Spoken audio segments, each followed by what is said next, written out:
Mukomana anonzi Chabangu awedzera zvekare aiwa kubhowa vanhu. Toona kuti vanhu vakanzwa nhau aiwa dzekuma-amendments kana marecalls kana kufaiwa kwakaitwa vakomana aiwa veCitizen Coalition for Change vanozikamwa kuti vakomana ivo pamusoro pazvo vatori vatengesi nokuda kwokuti vakaenda kune side illegitimate reCitizen Coalition for Change. Sengizo Chabangu muzera nhasi auya akakomenda pamusoro pemashuffles aiwa atiri kuona kuti vanhu vaunyatso kuona kuti aiwa uyu mukomana ari kujarira vanhu ndoti vasubscribe like vatoramba pay tipinda paendo pake anoposta this picture ramuri kuona aiwa rine mareplacements evanhu pamwe chete nevamwe vakafaiwa vakaita sana Karenyi Kore. Sengizo Chabangu muzara nhasi abva abuda paendo yake exendo akanyora caption papicture ro anyora achiti it must be clear that these changes were made in accordance to our performance review exercise as we uphold hard work, commitment, dedication and humility.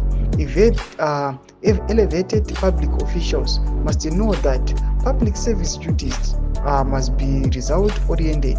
Therefore, they must pull their socks up.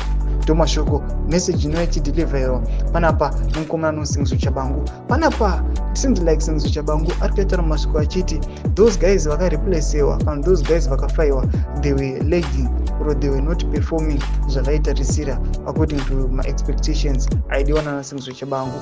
But as everyone sees kana as everyone can identify tinoti vakomana ava chacho chavanoita chinoonekwa nenyika yeZimbabwe kana nechizvarwa cheZimbabwe hapana. These guys they are just pocket leaders vanongotarisa aiwa pamari yavo mukatarisa kuti vachipinda aiwa mungava muna 2023 vamwe vatwa nematumbu tisingatauri iye Sengizo Chabangu wacho but pavanofulfila in will yeCitizen kunzwa zvichemo zvemacitizens hapana panobatika kana panowana.